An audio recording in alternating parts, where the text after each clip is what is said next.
Hey, it's Danny from projectmanaverse.com, and in this video I'm going to explain what a project working group is, or a PWG. You'll hear that acronym quite a lot. So a project working group is essentially all the people that you're going to be working with to get the project delivered. It's all those team members that you'll essentially be leading and driving forward to complete the project.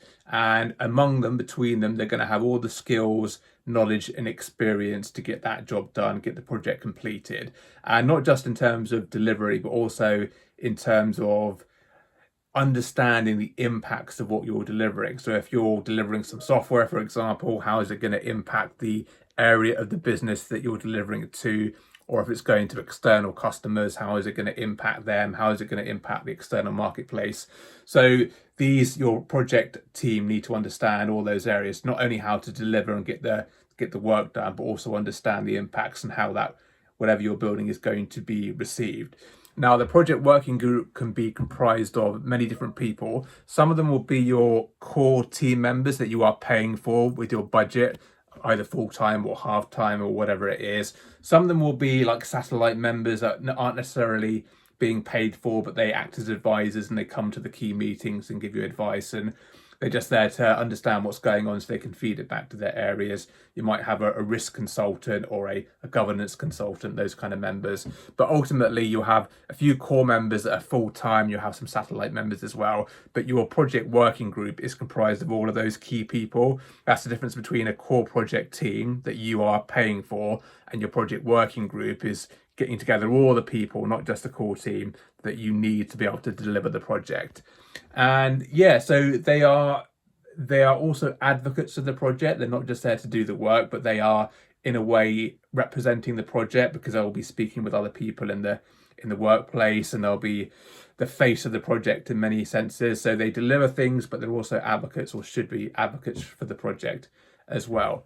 And the reason why I'm talking about the project working group is because it is so important for a successful project delivery. So you as a project manager, it's really important to, number one, pick the right team, get the right people together, and also that you set things up in a way that really stimulates team spirit and gets your team passionate about delivering the project. Because one of the most important, impactful, high leverage things you can do if you want to increase your project's chances of success is to get a really good team together, really good team spirit, where people want to do the work and they want to work for you and they're actually quite passionate about the work. Without that, you will have many obstacles that are hard to get over. But if you can get this right, then you're onto a winner, and the project working group is a key part of that. Now, your project working group, you might be able to handpick some of it. Sometimes you don't have a choice. Sometimes people will be assigned to the project. Sometimes they have to be involved because of the stakeholders they are. But sometimes you do get a say in who's in the project working group. So if you can pick the best people, when I say the best people, I mean the right people, the people that you've potentially worked with before that you know are good and can deliver and can perform, then that's going to put you in a much better place in terms of building that foundation for your project working group. So that's what the project working group is. You work with them for the duration of the project. Projects can last from 3 months to 6 months to a year to 2 years, all depends on the project. But you'll get to know them quite well. You'll speak to them pretty much every day, and you form a bit of a bond and a relationship, and that's where that team spirit comes into play. And the key thing I want to talk about in this video is setting up your project working group meeting, and that should be a weekly meeting, and it should be an hour long if you can.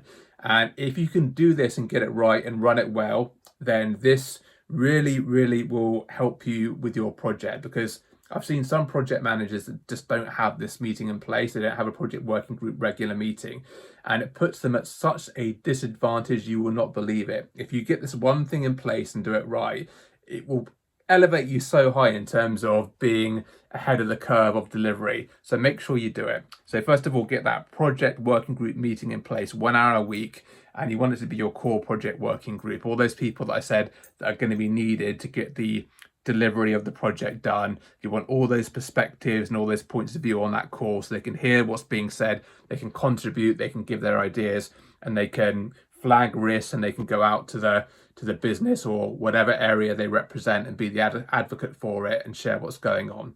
So get your meeting in place, and how you want to run this meeting is, well, it's essentially up to you, but the way I like to run it is the first agenda item is I review the actions from the last week's meeting.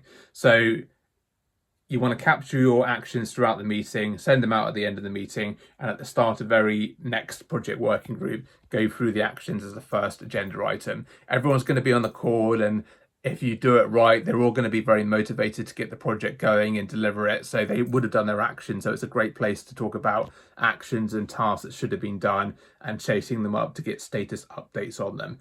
That's the first thing you want to do. The next thing you want to do is run through the plan. This is really important in terms of creating that team spirit. You must have a nice, visually pleasing plan on a page, ideally, just a A4 PowerPoint in your landscape view, which just details nicely the end-to-end plan from beginning to the go live date and your warranty as well. And just talk through the plan, talk about what's coming up. Are we ready to do all the next steps on the plan? Are there any risks and issues we can perceive? And doing that makes everyone buy into what is being done, and it gives them confidence that we have a way to achieve this final outcome of the project. If you're a project manager, you don't have a clear plan, it's hard to convince people that we're going to make this work and it's going to be a success.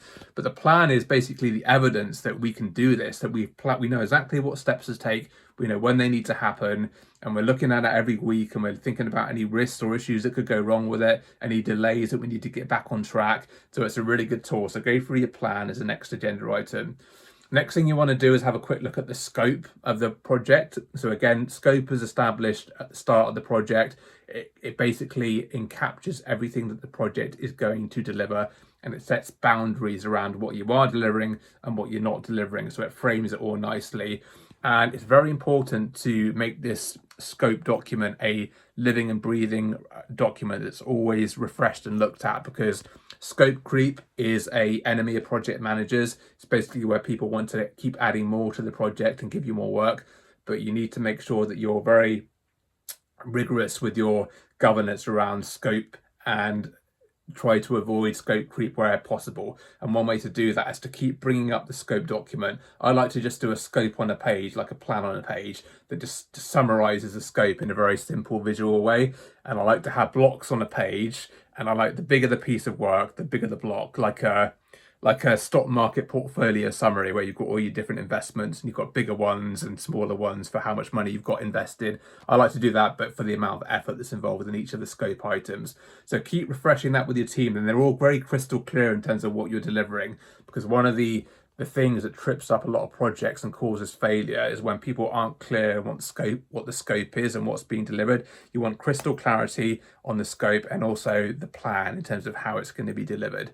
So just to recap, start the meeting with your actions, then go over the plan on a page, then go over the scope document. And the next thing I do is just talk about risks and issues briefly. Have you got any issues going on at the moment that you need to think of a plan in terms of how to close down? Have you got any upcoming or new risks that you need to think about, and think about how you're going to mitigate them?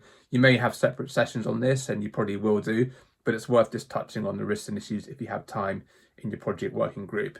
Now, in between all those agenda items, you want to make sure you're giving room and allowing time for debate and conversation, because the project working group is where the magic happens on the projects.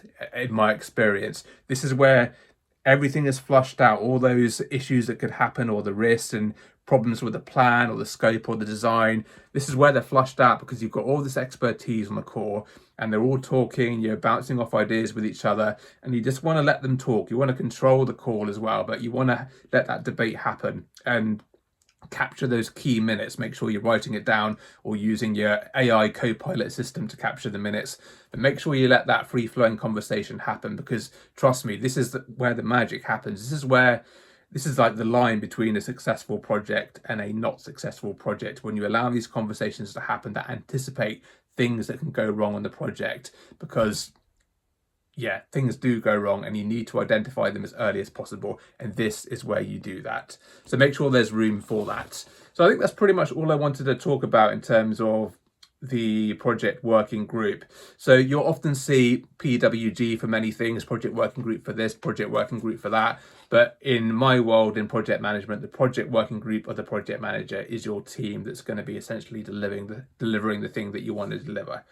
Okay, I think that's pretty much it. I'm not going to give any more tips on it on this video, but that one was a general overview of what the project working group is. So give it a thumbs up if you enjoyed the video, and until tomorrow, please take care.